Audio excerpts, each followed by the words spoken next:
Olá, meus queridos, paz do Senhor. Um bom dia, boa tarde, boa noite e boa madrugada também, porque tem alguns que não dormem, né? Um porque está trabalhando ou porque não dorme mesmo, prefere dormir de dia. Meus queridos, esta é a parte de número 11, tá? Lá do estudo das duas testemunhas. Então é a parte de número 11, 2 Reis, capítulo 11, falando das duas testemunhas de Apocalipse 11. Tá? A gente vai ler o capítulo todo de 2 Reis, capítulo 11, tá certo? E deixa eu colocar aqui no capítulo 11, que na verdade está no capítulo 10, né? 2 Reis, capítulo 11. Pronto. Então, vamos fazer a leitura e destacar algumas palavras-chave, tá certo? Para a gente fazer o estudo aqui deste capítulo 11. Eu já fiz uma parte anterior, né, que eu falei lá do mistério do grande peixe de Neemias, né? Inclusive tem um desenho aqui atrás que daqui a pouquinho a gente vai dar uma olhada, tá? A gente vai entender algumas coisas relacionadas à tenda da congregação, tabernáculo, o templo que Herodes, né, da época do Herodes, e o templo hoje, né, atual, né? A gente vai falar um pouquinho de cada coisa, né? Porque neste capítulo aqui está falando dessas coisas, né? Está falando de muitas coisas, na verdade, né? Tanto é que eu já fiz uma parte número 10, né? Essa é a parte número 11. Eu não vou conseguir falar tudo, né, do que, na verdade, do que está tratando aqui esse capítulo 11, né? Então tem muita coisa aqui ainda escondida, né? Que a gente pode estar falando posteriormente depois, tá certo? Só que antes da gente fazer a leitura, antes da gente estar fazendo aí o estudo, né, deste capítulo, eu quero estar fazendo a indicação de um canal, tá? Este canal é uma família, na verdade, que está trabalhando junto, né? Eu achei muito interessante isso, né? Muito... É um testemunho muito forte, na verdade, né?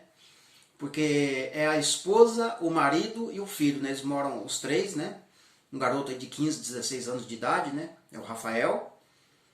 A mãe dele, que é a esposa do irmão Josevaldo, né? A irmã Lucinéia, né? Então os três estudam junto, né? Eles, né, no momento, eles não estão congregando em nenhuma denominação, né? Mas já fizeram parte de denominações, tá certo? No momento atual eles estão se reunindo em casa, né? Cultuando a Deus em casa, certo? E o Senhor Deus os chamou para trabalhar na área do ensino, os três, né? Para trabalhar na área do ensino. Então eu estou indicando este canal, tá certo? Eu tenho certeza que o Senhor Deus vai usar grandemente a família, né? Quando a gente vê ali a família inteira envolvida ali na obra do Senhor, né? Dedicada para o Senhor, né? Com certeza, né? O Senhor Deus tem um objetivo muito grande ali, né? O Senhor Deus tem algo muito grande para aquela família, tá certo? Então é um canal que se chama Aliança Eterna, ok? Que é o irmão Josevaldo, a irmã Lucinéia e o irmão Rafael, tá? Tenho certeza que vai ter momentos que você vai ver só a irmã no canal, vai ter momentos que vai estar só o irmão Josevaldo, e com certeza vai ter momentos que você vai ver só o irmãozinho lá, o Rafael, né?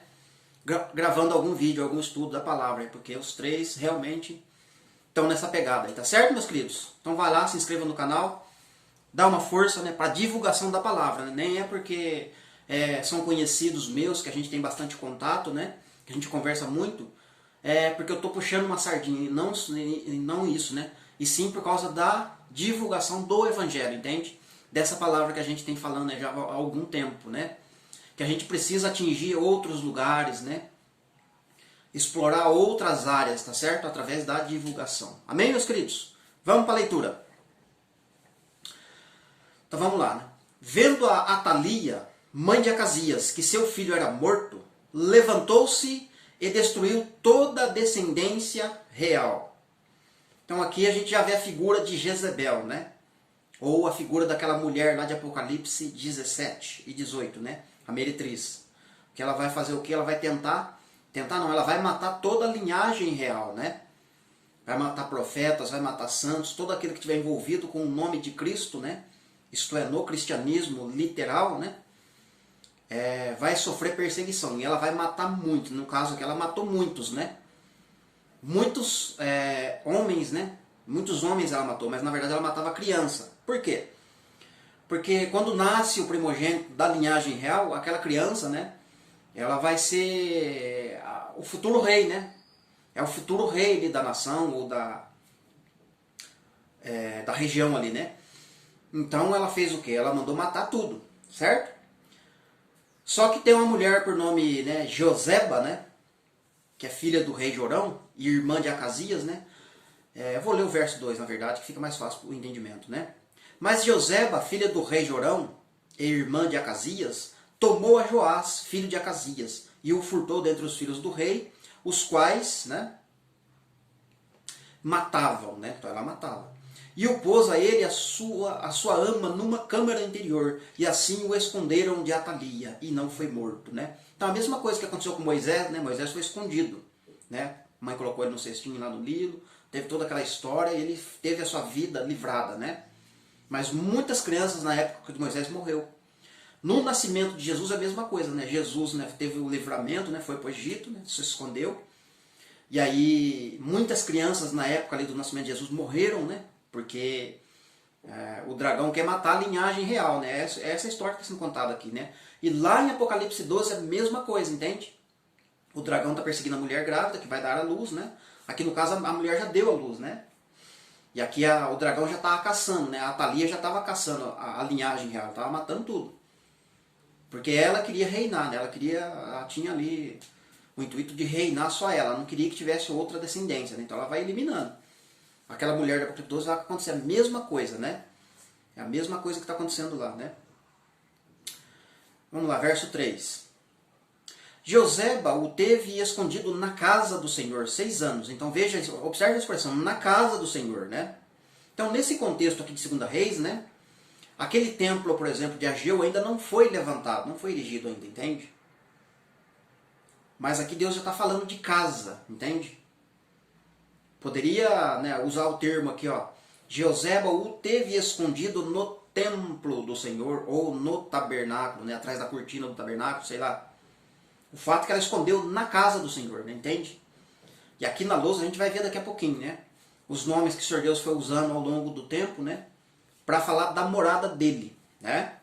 Então veja bem, observe a expressão, casa do Senhor. E escondeu a criança por 6 anos. Neste tempo, Atalia reinava sobre a terra, né? O contexto poderia dizer, né, que Atalia reinava sobre Israel, né? Porque a região ali que era disputada é a terra de Israel, certo? É a terra de Israel, né? Mas aqui o contexto já mostra que ela estava reinando, né? É para a gente fazer menção para o futuro, né? A besta vai reinar por toda a terra, entende? O intuito da besta é governar a terra, né? 100% da terra, né? Não só a terra de Israel, né? Mas ele começa pela terra de Israel. 4. No 7º ano, mandou Joiada chamar os capitães dos cários e os da guarda e os fez entrar na sua presença na casa do Senhor, né? Então algumas traduções vai dizer que esses capitães na verdade são servos, né? Joiada mandou chamar os servos, né? E os cários da guarda, né? Essa guarda aqui, está falando de uma guarda, de um exército, de uma guarda, né? Mas está fazendo referência à porta da guarda, né? Lembra lá do ministério, o mistério do grande peixe de Neemias, que tem 10 portas, né? 2 portas que é referência ali no templo, né? Contando ali 12 portas, né? Então aqui está fazendo alusão da porta da guarda, né? E um pouquinho mais para baixo vai falar dessa porta, né? Lá no templo. Então esse Joiada mandou chamar os servos, né, e fez um certo acordo com eles. Vamos ver, vamos continuar lendo. E fez com eles aliança e os já ajuramentou na casa do Senhor. Olha só a expressão. E lhes mostrou o filho do rei, né? Então no futuro vai ser mostrado o filho do rei, né? Isto é, Cristo vai ser manifesto para o mundo, né? Quando ele voltar, ele vai ser apresentado para o mundo e a gente vai fazê-lo rei, porque ele vai reinar por toda a terra. E isto, né, para quem já estuda um pouquinho, sabe que está prefigurado no 7º milênio. Aqui está falando do 7º ano, né? Mas é para a gente se lembrar que são 7.000 anos, né? Então por 6 dias, né, por 6 anos, essa criança foi escondida. Essa criança foi escondida por 6 anos, né? E no 7º ano, Joiada mandou chamar os servos, o sacerdote, todo o povo ali, né? Vamos continuar lendo. Verso 6, né? E outra, deixa eu ver se eu terminei de ler, né? Não, eu tenho o verso 5 aqui. Mostrou o filho do rei, né? Verso 5. Então lhes deu ordem, né? Joiada deu ordem, dizendo: Esta é a obra, este é o serviço, este é a função de vocês, que devem fazer, né? Uma terça parte de vocês, que entrareis no sábado, né, fazendo o som no sétimo dia, né, fará a guarda da casa do rei. Então o rei precisa ser guardado, né? É claro que Cristo não vai precisa de guarda, né? De exército para guardar ele, para proteger ele, né? Mas como aqui o contexto é para uma criança, né? Uma criança precisa ser protegida, né? Uma criança de 6 anos de idade, 7 anos de idade, né? Tá certo? Mas é para a gente fazer menção, para lembrar para o futuro. Uma terça parte de vós entrareis nos sábados e fará a guarda da casa do rei. Verso 6, né? A outra terça parte estará no portão sul. E a outra terça parte no portão de trás da guarda, né? Ou o portão da guarda, né? Daqui a pouco a gente vai ver. Assim fareis a guarda e defesa desta casa, né? Mas será que é para defender a casa, lá o templo? Entende? A casa que ele está se referindo aqui é o corpo de Cristo, né? É uma casa espiritual, né? É essa casa que precisa ser protegida, ser guardada, né? Estes todos farão a guarda da casa do Senhor, junto ao rei, né? Fantástico isso. Verso número 8, né? Rodeareis ao rei, cada um de armas na mão, né? Isto é, espada, né? Palavra. E qualquer que pretenda penetrar nas fileiras, seja morto. Estareis com o rei quando ele entrar e quando ele sair, né? Isto é, a criança, né? Aquela criança que foi escondida, né? Agora precisa ser protegida, principalmente por a Atalia, né? Está reinando na terra e está caçando linhagem real para matar, né? Então precisa, o Joiada foi muito, né, ligeiro, né? Fez um acordo com a galera, ela falou o seguinte, a gente precisa proteger o rei, né? Que a besta está aí fora solta, a besta vai matar. Se a criança ficar sozinha em determinado lugar, a besta vai matar. E a gente precisa proteger essa criança, né? Vocês entram, vocês topam comigo? A gente fazer um acordo? A gente faz turnos, né? Cada certo período, um grupo de pessoas entra e faz a guarda, né? Qualquer pessoa que penetrar na fileira, né? Pode ser intruso, pode ser amando da besta, né? Da Atalia. Essa pessoa tem que ser morta. Não permita que essa pessoa chegue perto do rei. A gente precisa proteger o rei. Interessante, né? 9. Fizeram, pois, os capitães de 100, segundo tudo quanto lhes ordenara o sacerdote Joiada. Tomaram cada um dos seus homens, tanto os que entravam como os que saíam no sábado, e vieram ao sacerdote Joiada. 10. O sacerdote entregou os capitães de 100 e as lanças e os escudos que haviam sido do rei Davi, e estavam na casa do Senhor, né? Interessante que essas pessoas, né, esses homens, né, carregavam, né, cuidavam dos armamentos que foi do rei Davi. Carregavam, isto é, né? Lembra lá dos 70, né, valentes, né, de Davi? Essa galera tá junto aí, ó. Ou a descendência dessa galera tá junto aqui, ó. Vamos lá, né? Verso 11, né? Os da guarda se puseram cada um com armas na mão, desde o lado direito da casa até o lado esquerdo, desde o lado oriental até o lado ocidental, certo? Tem a porta do oriente e tem a porta do ocidente, né, lá no templo, né? No desenho lá dá pra gente observar isso aí, né? Porta oriental e porta ocidental. Lado direito e lado esquerdo, até o altar e até o templo para o rodear o rei. Agora apareceu a palavra templo, né? Que também está no contexto lá, né? Literal deles. 12. Então Joiada fez sair o filho do rei, pôs-lhes uma coroa, ele deu o livro do testemunho. Eita, coisa linda, hein? Palavra. E lhes constituíram rei, e o ungiram, bateram palmas e gritaram, viva o rei! Verso 13.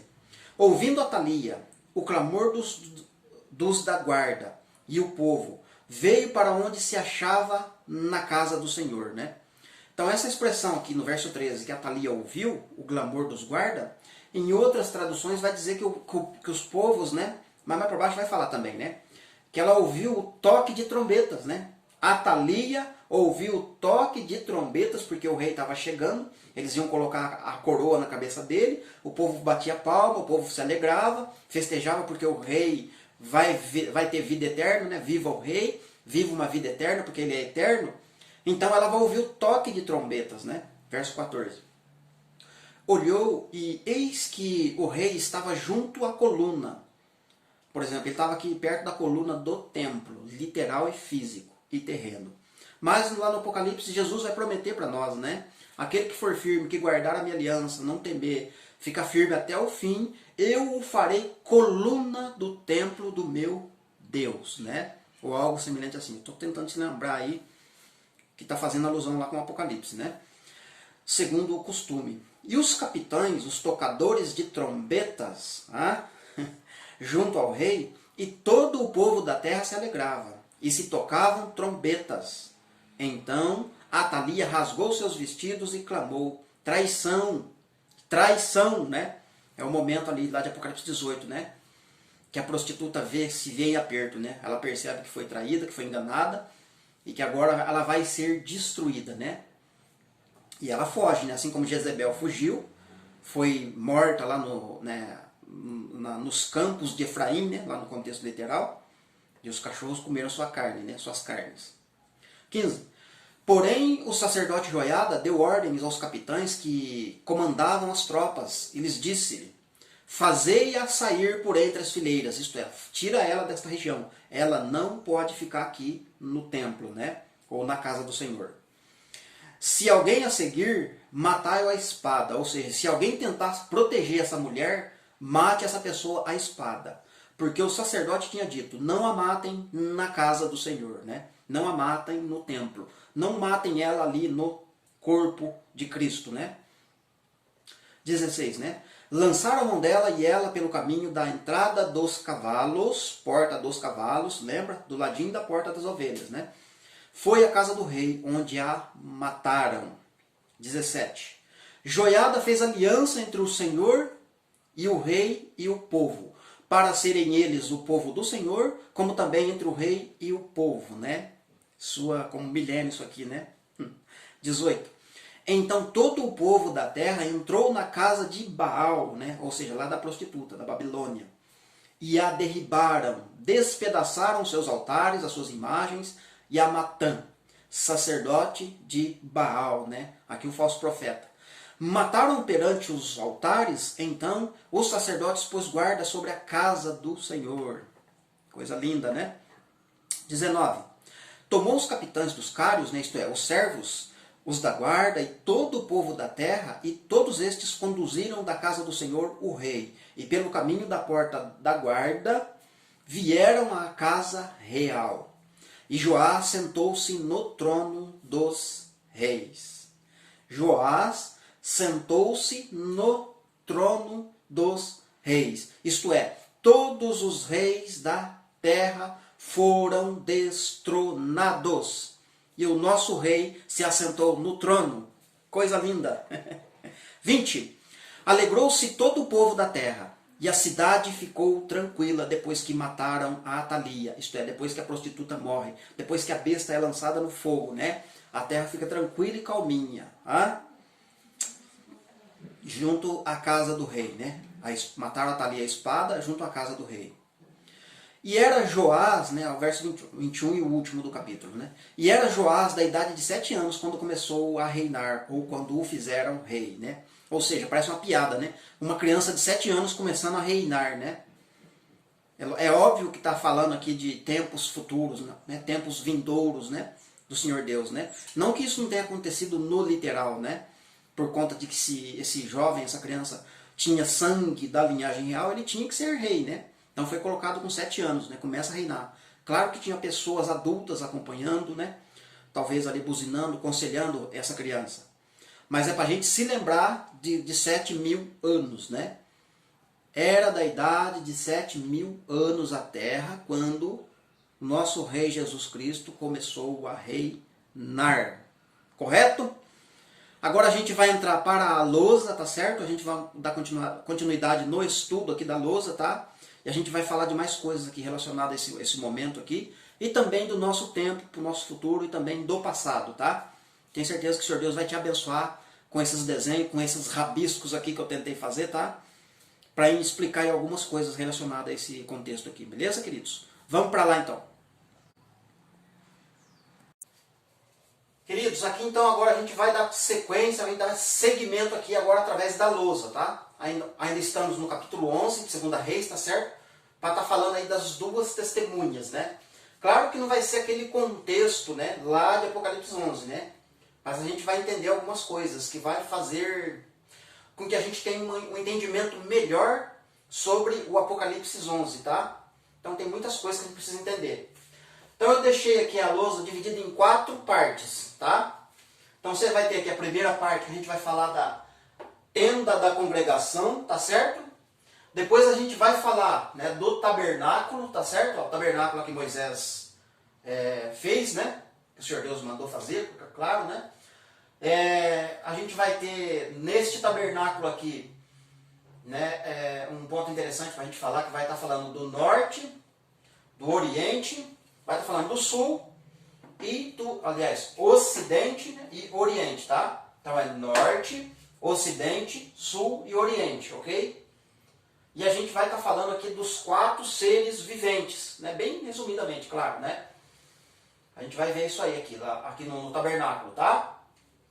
Na terceira parte aqui da lousa, do desenho, a gente vai estar falando lá do grande peixe de Neemias, né? Onde vai estar falando aí de Segunda Reis também, né? O texto que a gente leu. A gente vai ver a expressão casa, né? Então lá começou falando de tenda da congregação, né? Congregação de pessoas, ok? O templo está dentro da tenda, tá percebendo? Aqui atrás ficou o tabernáculo, ok? Um tabernáculo. Aqui a gente vai ver que vai estar falando da casa, né? Não é mais templo, nem tabernáculo, nem tenda, mas sim casa. É o nome que o Senhor Deus vai estar falando aí em alguns textos aí dos profetas e tal, né? E no Evangelho também. E depois na parte de número 4, a gente vai ver a expressão tabernáculos, né? Plural, vários tabernáculos e não só um tabernáculo, tá? A gente vai falar um pouquinho de igreja, prédio, né? Templo, ok? E também do templo ser humano, né? Que também é igreja, tá? A gente vai tentar associar algumas coisas aqui com essas daqui do início, tá? Beleza? Então mas basicamente é isso aí que a gente vai falar. Agora vamos dar início aqui então, falando aqui da tenda da congregação. Como que funcionava? A tenda da congregação, né, que é um quadrado, certo? Uma lona, né, uma espécie de lona de circo, né, vamos falar assim, né, para você compreender, uma barraca. Bem no meio dessa tenda ficava, né, o templo, né, ou os utensílios que foram colocados dentro do tabernáculo, entende? Então tinha tudo isso dentro da tenda da congregação, tá? Que era só Moisés que entrava, inclusive, né? Moisés e Arão, tá certo? E as 12 tribos de Israel, né, que é o chamado de arraial do povo de Deus, ficava na região sul e fora do templo, fora da tenda da congregação. Isto é, quem queria ouvir Deus, quem queria buscar a Deus, tinha que sair do meio do arraial das 12 tribos e ir em direção à tenda da congregação, tá? Você vai ver diversas vezes o Senhor Deus falando: Moisés, vai você e Arão, vem até mim na tenda da congregação que eu quero falar com vocês, né? Pede para o povo se apresentar na frente da tenda da congregação que eu tenho algo a dizer, etc, etc. Vários textos, né? Então, primeira coisa que a gente tem que entender, né? 12 tribos fica num lugar, né? Tenda da congregação ficava fora do arraial, ok? Isto é, Deus está fora do povo de Deus, não está no meio do povo de Deus. Entende? Beleza? Agora a gente vai entrar um pouquinho mais para frente, né? Vamos falar do tabernáculo aqui, né? Tá certo? Então agora, quando Deus manda Moisés, né, construir, edificar o tabernáculo, né? Deixa eu só falar uma coisinha antes que eu esqueci aqui, desculpa, tá? O pessoal ficava acampado então, né, num arraial, e a tenda ficava em outro lugar, certo? E a nuvem, né, ficava em cima da tenda, tá certo? A nuvem de dia e à noite a coluna de fogo. Então ela ficava na região onde a tenda estava. Então quando a nuvem ou a coluna de fogo se movia para qualquer lugar, o pessoal aqui desarmava o acampamento, isto é, deslocava-se para a região onde a nuvem estava se deslocando, né? Automaticamente a tenda da congregação era desarmada, desmontada, né? E tinham que seguir a nuvem e a coluna de fogo, certo? Isso, né, é um retrato lá da visão do profeta Ezequiel, né? que o profeta Ezequiel viu lá os 4 seres viventes, né, que a gente vai estar falando daqui a pouquinho aqui, ó. Os 4 seres viventes lá, né, com os 4 animais e tudo mais, né, e tinha olhos, é bastante coisa, né, não vai dar para falar muita coisa daquilo lá, tá, hoje, mas eu vou estar falando disso futuramente, sim, com certeza, né, que são os mesmos lá de Apocalipse, capítulo 4 e 5, né, quando fala lá dos 4 seres viventes, né, acho que capítulo 6 também.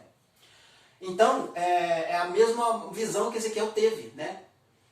Quando um dos animais, né, você veja que os animais, os 4, quando eles se movem, né, os outros que estão de costas, eles não se viram para andar, né? O objeto lá, né, que tinha rodas, né, se movia para um lado, aqueles outros 3 animais não se viravam para ir junto com ele, não, eles continuavam indo na posição que eles estavam, entende?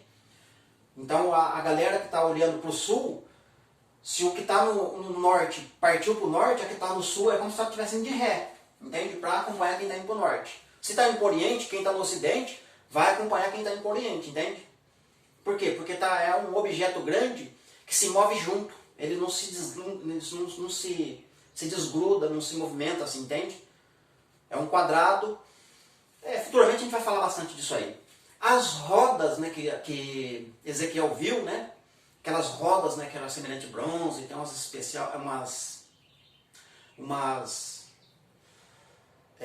fugiu a palavra aqui, né? Tá fazendo alusão a alianças, entende? A alianças, né? Porque as rodas, né, é como se quando um dos seres viventes se move para um lugar, né, a aliança ia junto, a aliança que fazia o percurso, ou dava base, né? A aliança que dava sustentação para aquele objeto se mover, entende? É isso que Ezequiel viu, né?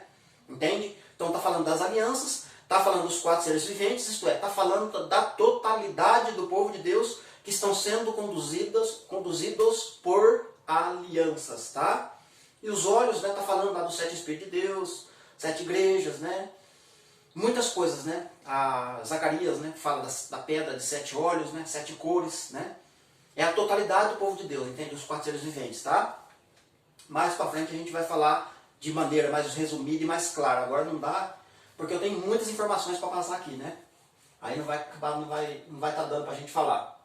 Então aqui está o tabernáculo, tá certo? A gente acabou de falar lá da tenda da congregação, que ela tem aspectos, né, dos 4 seres viventes, né?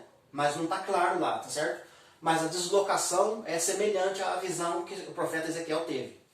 Agora aqui a gente tem o tabernáculo, tá certo? Então no norte a gente vai ter 3 tribos, tá? 3 tribos, a tribo de Dan, a tribo de Aser e a tribo de Naphtali. Tá? 3 tribos ao norte. Depois no ocidente a gente vai ter a tribo de Efraim, tribo de Manassés, tribo de Benjamim. No sul a gente vai ter a tribo de Ruben, tribo de Simeão, a tribo de Gade. Ok? No oriente a gente vai ter a tribo de Judá, a tribo de Isacar, a tribo de Zebulão. Tá? Totalizando 12 tribos, tá? Agora, por que está nessa posição e não nas posições como os profetas estão falando, né? Porque nesse tempo que ainda, na verdade, né, quando foi escrito isso aqui, a localização das tribos, né, como elas eram posicionadas do lado do tabernáculo, né, ainda não tinha feito nem o templo de Salomão, muito menos este templo aqui, né, do profeta Ageu, né, Esdras, Neemias e equipe, né? E aqui, então aqui a gente está vendo essa geografia aqui, vamos falar assim, de posicionamento das 12 tribos, né? Você vai encontrar lá em Números, capítulo de número 2. Porque lá em Números, capítulo 2, cada 3 tribos, né? Por exemplo, a tribo de Efraim, a tribo de Manassés e a tribo de Benjamim, tem um estandarte que os conduz. Entende? Tem um estandarte que os conduz, né? A tribo de Dan, a tribo de Aser, a tribo de Naphtali também tem um estandarte que conduz ela, entende? Ou seja, são 4 estandartes, né? Então a gente pode colocar aqui no norte o touro, tá certo? Que é um dos seres viventes. A águia, que é um dos seres viventes, né? O homem, que é um dos seres viventes. E aqui o leão, né? Aqui está o leão, tá certo? Fazendo alusão aqui à tribo de Judá, né? Pode ser que eu me equivoquei na colocação aqui dos seres viventes, né? Pode ser que a águia esteja no sul, não sei. Pode ser que o homem esteja no norte, eu não sei. Eu associei o leão com a tribo de Judá, né? com Jesus, né, o leão da tribo de Judá. Então o leão tem que permanecer aqui, né, nessa ocidente aqui, né? Eu associei a águia com Efraim e Benjamim. Por quê? Porque lá em Apocalipse 12, né, quando a mulher é perseguida no deserto, né, ela recebe as asas da grande águia, certo? E aquela mulher está grávida, né? Está grávida com dores de parto. E ela chora com dores, com tormento, né? Sofre tormento. E o dragão fica posicionado querendo comer, devorar a criança que vai nascer daquela mulher.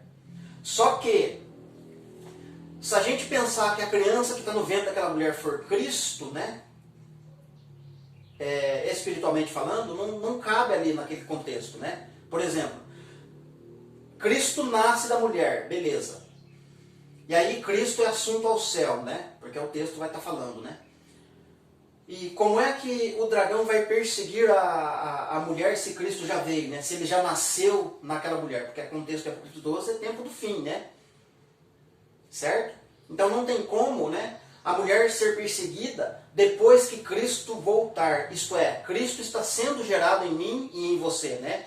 Gálatas, Paulo fala disso, eu não lembro o texto aqui, né? Gálatas fala que eu sofro dores de parto até ser Cristo gerado ou formado em vós, né? Então nós estamos sendo formados, né? Cristo está sendo gerado em nós, entende? Eu estou grávido, você está grávido de Cristo, mas ele não nasceu ainda, entende?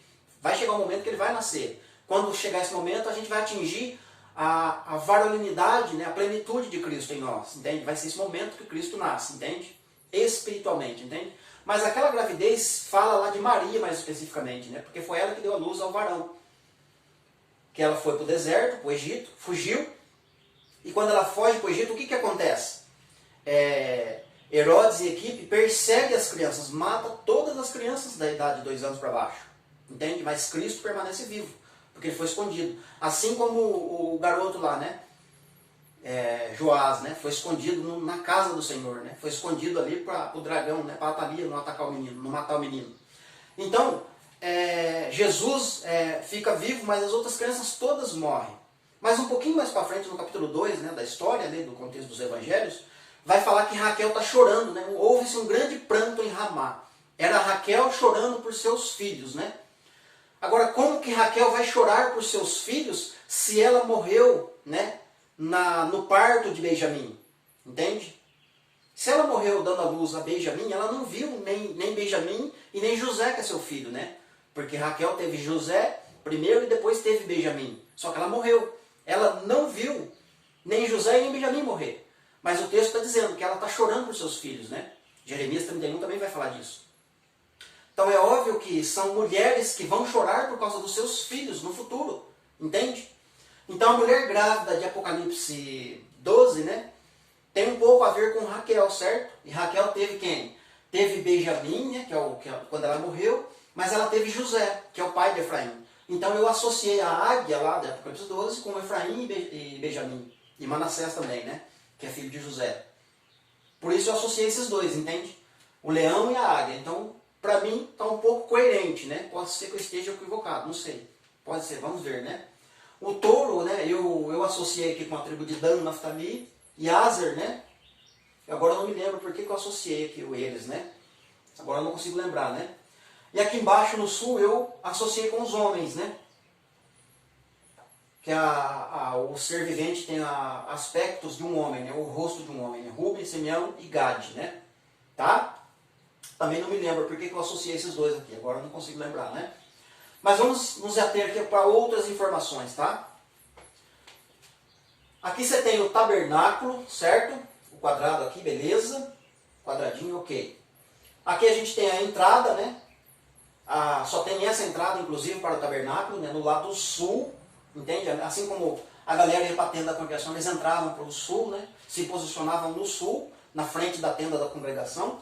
Aqui eu tenho que entrar pelo sul.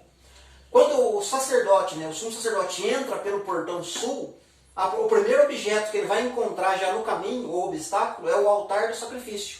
Entende? É a primeira coisa, o sacrifício, né? Ele tem que sacrificar aqui já, logo de cara, né? Então ele faz o sacrifício, logo em seguida ele vai ter a pia, né, a bacia de bronze, né, com água, né, para se lavar, para falar de purificação, né, se purificar, ok? que seria uma espécie de uma segunda porta, né? Então tem uma porta, duas portas, né? E aqui tem a terceira porta, né? Na verdade ela está dividida em quatro elementos, só que eu não lembro o nome, para entrar no lugar santo, entende? Porque aqui é o pátio, né? É o pátio do templo, do tabernáculo, né? Aqui ele entra no lugar santo. Aqui no lugar santo ele vai ter a menorá aqui, ó, tá certo? Ou o candelabro, tá certo? As 7 lâmpadas. Por lado de cá vai ter a mesa dos pães, né? Ou a mesa onde coloca os alimentos, né?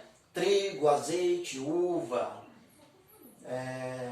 pão, né? Inclusive 12 pães, né? Um pão para cada 12 tribos, né? Então ele faz o sacrifício, se purifica, entra aqui, eu estou falando de maneira resumida, tá? Em outro momento é só para a gente entender um pouquinho sobre o templo, né? Ele vem aqui para menorá, acende as lâmpadas, é o primeiro passo, né? Tem que acender as lâmpadas para poder trabalhar aqui dentro, porque aqui dentro é tudo fechado, não tem janela, é tudo escuro, né? Tem que entender essa parte, tudo escuro. Ele entra, acende a lâmpada, se dirige à mesa dos pães, dos alimentos, onde está ali o dízimo, tá certo? Aqui está o dízimo. Ele vai pegar esse dízimo e vai para a mesa da propiciação, que ela está pertinho do véu, tá? Esse tracinho onduladinho aqui é o véu, né? Que seria a última porta para ele atravessar. Então ele vai fazer o quê? Colocar esses elementos na propiciação. E essa propiciação aqui vai receber castigo, vai receber a ira, vai receber toda a punição, né? Pelos pecados do povo que está representado nos 12 pães, na oferta, no dízimo que está aqui. E o sumo sacerdote então faz isso aqui, certo? E essa mesa da propiciação também aponta para Cristo, né? Porque ele é a nossa propiciação, entende? Recebeu nele. Ele recebeu os açoites, né? Tudo que precisava ser feito de punição ele recebeu no seu corpo. Então ele é a nossa propiciação. Então essa é a última porta que o sumo sacerdote tem que atravessar para passar o véu. E para daí entrar no Santo dos Santos, para daí ter acesso à presença de Deus, onde está a arca. Ouvir Deus e tudo mais, tá?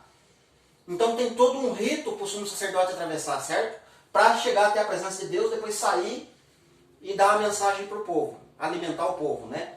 Depois ele pega esses pães, essas coisas, os sacerdotes, os 7 sacerdotes que o ajudam, comem desse pão, entende? Que foi apresentado a Deus, né? Foi consagrado a Deus como dízimo, né? E depois que eles comem deste pão, eles saem para fora e vão alimentar o povo com palavra, com pão, mas é o pão vivo, né? Que é Cristo, ok? Beleza. Deixa eu ver aqui se faltou alguma coisa para me explicar, né? É isso aí. Então aqui seria o trabalho do sumo sacerdote, entende? Ele pega do sul, olha quanta coisa ele tem que atravessar para chegar no santo lugar, tá? Tabernáculo, né? Beleza. Terceiro ponto. O terceiro ponto já não chama-se mais templo, né? Certo? O templo que Salomão ergueu, sim, lá foi chamado de templo, né? Templo. Ok? Mas aqui não está o templo de Salomão, né? Eu não coloquei para não juntar muita informação. Mas sim a glória da segunda casa, né? Do profeta Ageu. Por exemplo, né? Você vai ver que o profeta Ageu 2,9 ele fala, né? E a glória desta segunda e última casa será maior do que da primeira. Então, você não vai ver a palavra templo nesse contexto, entende? Então, Neemias, por exemplo, né? No capítulo 2, né? Eu li lá na parte anterior, mas eu só quero refrescar sua memória. Neemias tem algumas expressões que ele vai falar, né? Na casa que eu vou me alojar, né? Por 3 dias, né? Quer dizer, Neemias vai alojar numa casa por 3 dias. E ele tem que reconstruir todo o muro, os muros de Jerusalém, né? O templo e tudo mais, né? Uma coisa que demorou ali, não sei se é 46 ou 49 anos, né? 49 anos. Aí eu vou me alojar numa casa por 3 dias, né? Em 3 dias eu faço toda essa obra. Não tem cabimento, né? Então, se você meditar, você vai entender o que o texto está falando, né? 3 dias, né? Em 3 dias eu vou destruir esse templo e vou reconstruir outro, né? Que não será edificado por mãos humanas, né? O próprio Jesus vai falar. Ok. Depois você vai ter Zacarias, capítulo 9, versículo 8, né? Zacarias vai falar o que lá, né? O profeta Zacarias, né? O Senhor Deus falando, né? Acampar-me-ei ao redor da minha casa para defendê-la, né? Contra forças militantes, né? Contra exércitos, né? Por que o Senhor Deus ia se acampar em volta da reconstrução dos muros de Jerusalém ou do próprio templo, né, contra a força militante dos exércitos, né? E se ele se acampou em volta disso aqui, por que no ano 70 depois de Cristo isso aqui tudo foi destruído? E por que ele permitiu que fosse destruído? Uma vez que ele disse que ia se acampar ao redor desta casa para defendê-la? Ah? Então é óbvio que ele está falando de uma outra casa, né? Depois o próprio Zacarias, capítulo 2, né? Ele vai estar falando, né, dessa mesma casa, só que ele vai falar, olha, e outra coisa, eu serei como um muro de fogo ao redor desta casa. E ninguém vai chegar perto dessa casa, porque eu vou defender essa casa. Porque essa casa é a menina dos meus olhos, inclusive. Então está no capítulo 2, né? E depois lá no Evangelho de João, capítulo 14, o próprio Jesus vai falar, né? Na casa de meu pai há muitas moradas, né? Na casa de meu pai. Mas qual casa que ele está falando? É a casa, né? É essa casa aqui, né? No verso 23, no capítulo 14, ele ainda vai falar, né? Se alguém me amar, eu e meu pai, né? O amaremos e viremos a ele e faremos nele morada, né? Então é óbvio que é o corpo do ser humano nessa casa, ok? E aqui a gente tem um desenho, né? Que a gente falou lá no contexto, né? Só relembrando aí as portas, né? Aqui está a porta da guarda, tá certo? É essa porta que foi feita a guarda lá do garoto de 7 anos, de 2 Reis, né? Foi nessa porta aqui, ó, tá? Que foi feito o trabalho, né? Que foi profetizado e tal, né? Foi por essa porta que a Thalia saiu, né? Ela estava perto da coluna do templo, né? Ela teve que sair fugindo, né? Porque ela percebeu que o povo estava tocando trombeta, né? O povo estava tocando trombeta no templo, né? O povo estava festejando, viva o rei, o rei está chegando, vamos colocar a coroa na cabeça do rei. E aí a prostituta, né, a Thalia, falou, opa, eu saio daqui que o negócio vai estralar pro meu lado, né? E aí ela foge, quando ela chega na porta do cavalo, ela morre aqui, ó, na porta da guarda, né? E é nessa porta aqui, ó, que ela morre, tá? Ela morre aqui e tem uma passagem que vai falar da porta dos cavalos, né? Mas não é nesse texto, não é no próximo. A gente vai falar disso aí, tá? E uma pergunta que ficou na parte anterior do capítulo, na parte de número 10, né, desse estudo, me fizeram uma pergunta, irmão Márcio, por que Jesus entrou pela porta das ovelhas e saiu pela porta do peixe, né? Como que eu entendo isso? É assim, Jesus está cumprindo uma boa parte do profeta Jonas, né, nesse contexto, certo? Jesus ao falar, né? Eu sou a porta das ovelhas, né? Eu que entro por essa porta, né? E quem entra por mim é salvo, né? Assiste a outra parte, não vou repetir tudo que eu falei lá, né? Então Jesus entra por essa porta, ok? E aí ele vem para Jerusalém, para o templo e tal, etc, né? Morre no seio da terra, fica 3 dias e 3 noites e sai, né? Por que ele sai pela porta do peixe, né? Porque a porta do peixe, né, vai falar de contexto de grande tribulação, né? Vai falar de períodos difíceis, né, para o povo de Deus. Mas para Jesus também foi grande tribulação, porque ele estava no Monte das Oliveiras, né? Lá no Getsemane, né? Jet significa pressão, onde a uva, onde a azeitona é prensada, né? Quanto mais forte for a pressão sobre a azeitona, melhor é o azeite que é extraído dela, né? Tá certo? Então, jet significa pressão. Getsemane, semana está fazendo alusão a semanas, né? Ou a última semana. Como Jesus morreu no Getsemane, nós, né, vamos passar por esse processo na última semana, entende? Então tem um contexto ligado.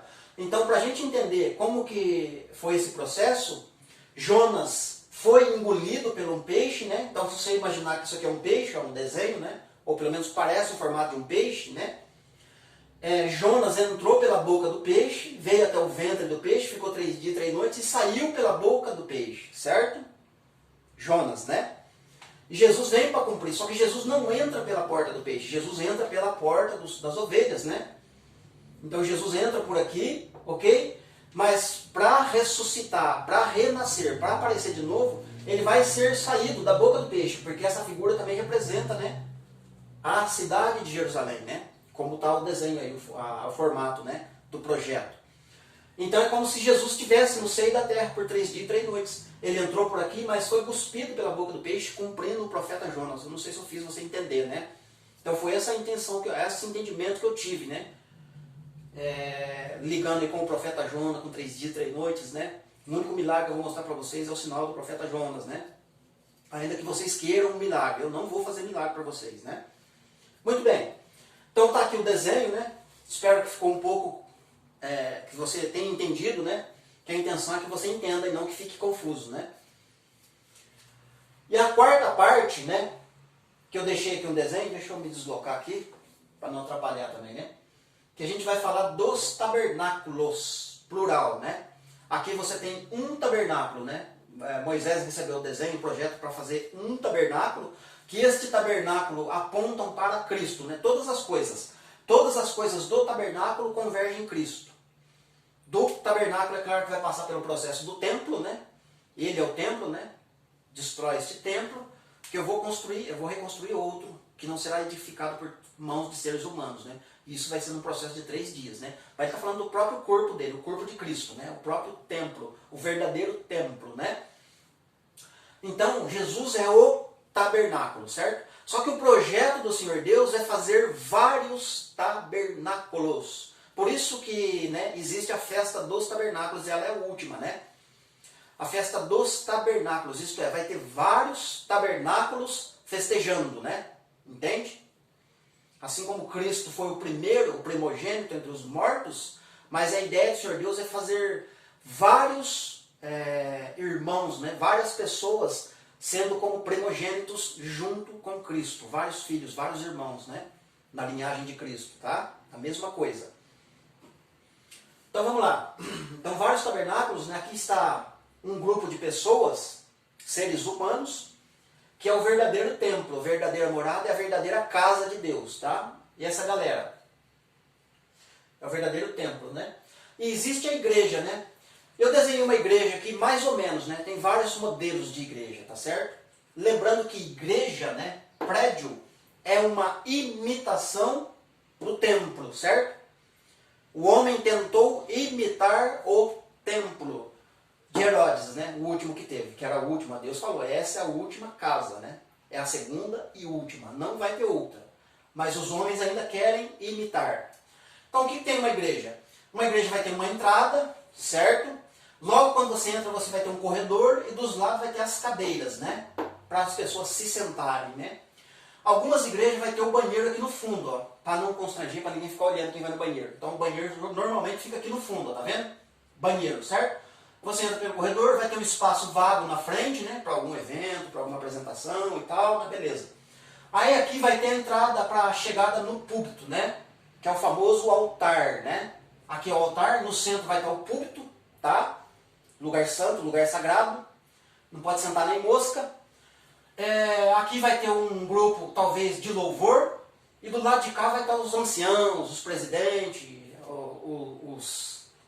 os que fazem parte da comissão. Tá aqui, certo? Uma igreja prédio. Não sou contra isso, né? Não sou contra. Sou contra as regras, né? As coisas que são feitas aqui dentro, não permitindo às pessoas, né, que são igreja, as palavras que são direcionadas para a igreja, e as pessoas não permitirem ser faladas aqui dentro. Isso é uma das coisas, né? Mas, por exemplo, tem pessoas, né? Eu conheço pessoas assim, né? Já vi muito isso. Tá os crentes sentados, né? O pastor está aqui, no púlpito, e tá toda a galera que eu falei aqui atrás. Se entrar, por exemplo, eu vou usar aqui um bêbado, tá? Poderia usar outro termo, mas eu não vou usar o bêbado. Um bêbado. Ele entra pela porta, né? Os diáconos não percebeu, estava distraído, né? Os diáconos estavam contando carneirinhos, os diáconos estavam contando bênçãos, né? Contando testemunho. E aí o bêbado entrou, beleza. O diácono não viu. O bêbado entrou, ele olhou, viu as cadeiras, né? E aí as pessoas já começam a colocar a carteira. Aqui você não senta. Opa, aqui nem pensar, né? Já vai de lado e o bêbado não consegue sentar. E o bêbado vai caminhando para frente. Vai caminhando para frente. Daí a pouco o bêbado está lá no altar. E aí o pastor vai ficar desesperado. Por quê? Porque o bêbado está num lugar santo, está no altar. Lembra do lugar santo aqui? Ó, lugar santo aqui não pode entrar qualquer um na lei, certo? Aí eles associam isso, né? Opa, aqui é o lugar santo, ó. Isso aqui não pode entrar qualquer um, não pode pisar aqui. Isso aqui é lugar santo. Tira o sapato, não pode pisar no altar, no lugar santo. Entende? E aí o bêbado ainda vai falar, porque se deixar ele fala, hein? Opa! Ele vai falar, né? Então isso é uma religiosidade, né? Não entendeu o que significa casa do Senhor, né? Por exemplo, né? Eu posso muito bem entrar por aqui, certo? E falar aqui, Deus vai estar falando. Mas se eu descer desse lugar santo e vir aqui dentro do banheiro, plantar bananeira, com a cara perto do vaso, e falar a palavra do Senhor Deus, as pessoas que estiverem ouvindo, vai ter o mesmo efeito, entende? Eu não vou ser menos santo, né? Deus não vai ficar menor aqui dentro do banheiro, entende? É isso que precisa ser entendido dentro da igreja, né? Dentro do prédio, né? Então esses lugares, né? Então, na verdade, o lugar santo, na igreja, onde que está? O lugar santo está sentadinho aqui, ó. O lugar santo está sentadinho nas cadeiras. Ou o lugar santíssimo, né? Esse é o lugar santíssimo, né? Você quer coisa pior do que dentro de nós? Se tem um lugar mais imundo, se tem um lugar mais horrendo na face da terra, é dentro do meu corpo e dentro do seu corpo. É o pior lugar. E Jesus vem morar dentro, entende? E ele é santo, entende? Agora, você vai chamar um prédio, um lugar ali, só porque você jogou um punhado de óleo, fez uma oração lá, aquele lugar se tornou santo, não é qualquer um que pode pisar lá, entende? O pior lugar santo é aqui dentro, ó, dentro de mim e dentro de você. Mesmo assim, Deus se esvaziou de si mesmo e falou, eu vou morar ali dentro, né? Eu quero fazer morada ali dentro, no meio daquela porcariada ali. E quero fazer uma limpeza lá. Quero transformar aquele lugar, né? E aquele lugar vai ser bênção, né? Entende? Então o pior lugar que tem é aqui, dentro de mim e dentro de você, não é aqui, entende? Então por isso eu prego contra o sistema, prego contra regras que existem aqui dentro, entende? E não é à toa, né? Olha só para você ver o contraste agora, para você ver, né? Deixa eu ficar aqui que vai ficar melhor para você entender. Então o povo de Deus na antiga aliança tinha todos esses obstáculos para chegar na presença de Deus, tá vendo? Brum, brum, brum, brum, brum. E olha que dava trabalho, hein? Não era qualquer um que chegava até aqui, ó. Até no santo lugar, na verdade, né? Dependendo do sumo sacerdote, se ele chegasse aqui e fez alguma coisa errada no caminho, um desses elementos, ou ele próprio não se santificou, aqui dentro ele é fulminado, como Nadab e Abiú, por exemplo, né? Os dois filhos de Arão. Então tem todo um procedimento para chegar na presença do Senhor Deus, na antiga aliança. Mas quando Cristo vem, quando ele vem e fala, eu sou a porta das ovelhas, né? Eu sou a porta das ovelhas, sabe o que ele está querendo dizer com isso? Galera, esquece tudo isso aqui, ó. Eu entro por aqui, ó. Ó. Eu entro pela porta, como se fosse para a porta do fundo, tá vendo? Eu vou direto do santo, eu vou direto do santo do santo, ó. Eu entro aqui e vou direto no templo. Eu não passo por todo esse procedimento, ó, de religiosidade. Então, quando eu quero resgatar alguma coisa da lei, alguma coisa cerimonial, né? Seja dízimo, seja sábado, seja qualquer outra coisa que vai passar por esse procedimento para atingir o lugar santo, eu estou invalidando a cruz de Cristo, como Paulo fala em Gálatas, né? Capítulo 5. Então eu preciso entender que agora o lugar santo foi aberto um novo e vivo caminho. Hebreus capítulo 10, versículo 19 e 20, né? Pelo novo, né? Vamos entrar com ousadia, né? Com intrepidez, pelo novo e vivo caminho que ele nos fez através da cruz de Cristo, né? Esse é o novo caminho. Não tem mais esses negócios todos, essas coisas erradas, entende? Agora eu posso entrar direto aqui, ó, no Santo do Santo. O véu foi rasgado, entende? O véu, aquilo que fazia separação entre Deus e o homem, foi rasgado, não preciso mais disso aqui, ó, entende? Agora eu posso ir direto na presença do Senhor Deus, né? Porque agora quando eu entendo essas coisas, né, ele entra aqui dentro de mim. Entende? É o Santo do Santo, é aqui. Isso é muito profundo, isso é muito maravilhoso, mas as pessoas não entendem, né? As pessoas ainda querem ficar presas nessas coisas, né? Achando que essas coisas vão, né, justificá-las, vão fazer com que elas se tornem mais santas, né? Mas Deus já reprovou tudo isso aqui, né? Ele já aboliu tudo isso, né? Amém, meus queridos? Então, para finalizar, tabernáculos, né? A ideia do Senhor Deus é o quê? Então Jesus, na verdade, aqui, ó, na porta das ovelhas, eu sou a porta das ovelhas, né? Eu sou o bom pastor, eu entro pela porta, Jesus, né, ele usa uma pessoa, essa pessoa vai entrar pela porta e ele vai falar aqui dentro do templo, prédio físico, como ele fazia nas sinagogas, na época do templo de Herodes, etc. Né? E como ele faz hoje, inclusive. Ele entra aqui dentro e fala. Algumas ovelhas que estão aqui dentro, sentadas na cadeira, vão ouvir a voz, porque Jesus fala, as minhas ovelhas ouvem a minha voz, e aquelas que ouvirem a minha voz, quando eu sair, elas vão sair.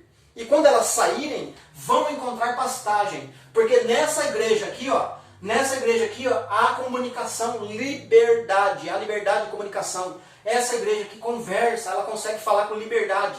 Aqui dentro, essas ovelhas não conseguem se comunicar. Elas estão proibidas de olhar para o lado, elas são proibidas de falar uma com a outra. Lá, aqui nessa igreja, o pastor só fala. Só que muitas das vezes, esses pastores que estão aqui, são pastores assalariados, são mercenários, eles não se preocupam com as ovelhas. Eles não querem saber das ovelhas que estão aqui. Quanto mais ovelhas estiverem aqui, significa ferpa, din-din, arame, dinheiro. entende? Os olhos deles, eles são assalariados, eles recebem dízimos, né?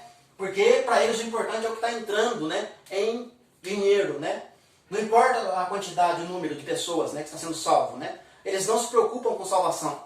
Tanto é que o texto vai dizer que quando o lobo aparece, quando a besta aparece, eles abandonam o rebanho e fogem, porque eles não estão preparados para enfrentar o lobo, eles não têm palavra, eles não têm ensinamento.